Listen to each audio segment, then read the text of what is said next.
Good morning, students.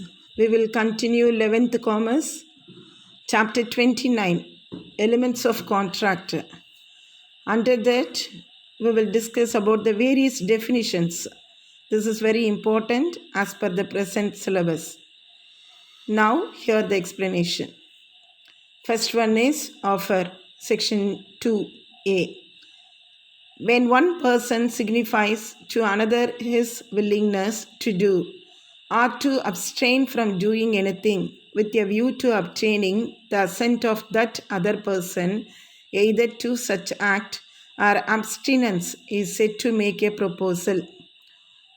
ஒருவர் ஏதோ ஒரு செயலை செய்வதற்காகவோ அல்லது செய்யாமல் இருப்பதற்காகவோ சப்போஸ் தன்னுடைய விருப்பத்தை மற்றவருக்கு உணர்த்துவதன் மூலம் அந்த செயலை செய்வதற்காகவோ அல்லது செய்யாமல் இருப்பதற்காகவோ அவருடைய இசைவை பெற முயல்வது தான் நம்ம என்னன்னு சொல்லுவோம்னா ஆஃபர், தட் இஸ் ப்ரொபோசல்னு சொல்லலாம். Next one is acceptance as per section 2b. When the person to whom the proposal is made signifies his assent thereto, the proposal is said to be accepted. Proposal, கான்ட்ராக்டோட proposal யாருக்கு செய்யப்பட்டதோ அவரே அதை ஏற்றுக்கொள்வதாக கூறினால் அவ்வாறு செய்யப்பட்ட முன்மொழிதலை, that is ப்ரொப்போசலை தான் நம்ம என்னன்னு சொல்கிறோன்னா அக்செப்டன்ஸ்னு சொல்கிறோம். Next one is agreement, section 2c.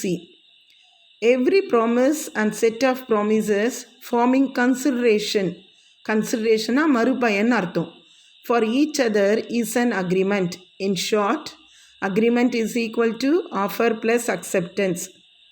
Suppose ஒரு நபர் மற்றொரு நபருக்கு செய்ய வேண்டிய கன்சிடரேஷன், தட் இஸ் மறுபயனை உருவாக்கும் ஒவ்வொரு உறுதிமொழியும், தட் இஸ் ப்ராமிசஸும் இல்லை செட் ஆஃப் ப்ராமிசஸையும் சொல்கிறது தான் நம்ம அக்ரிமெண்ட்டுன்னு சொல்லுவோம். ஸோ அக்ரிமெண்ட் எதை உள்ளடக்கியது அப்படின்னு சொன்னோம்னா offer plus acceptance. And the next one is consideration 2d. When at the desire of the promiser, the promisee or any other person has done or abstained from doing anything, or does or abstains from doing something, or promises to do or abstain from doing something, such act or abstinence or promise is called a consideration for the promise. Suppose promise செய்பவரோட விருப்பத்தின்படி, suppose promise பெறுபவராக இருந்தாலோ அல்லது மற்றவரோ எதையேனும் செய்திருந்தாலும் அல்லது suppose செய்யாமல் இருந்தாலும் தவிர்த்தாலும் அல்லது செய்வதாகவோ அல்லது செய்யாமல் இருப்பதற்காகவோ ப்ராமிஸ் பண்ணியிருந்தாலோ அந்த செயலை நம்ம என்னன்னு சொல்லுவோன்னா தவிர்த்தல் அல்லது suppose consideration for the promise அப்படின்னு சொல்லுவோம். ஓகேவா? Next one is contract as per section 2h. An agreement enforceable by law is a contract. So எதெல்லாம் சட்டத்தின் மூலம் நடைபெறும் ஒரு உடன்படிக்கை, அதான் அக்ரிமெண்ட்டை தான் நம்ம என்னன்னு சொல்லுவோம், கான்ட்ராக்ட்னு சொல்லுவோம். Okay, subscribe it. Next video we will see about the various headings of the contract. Thank you.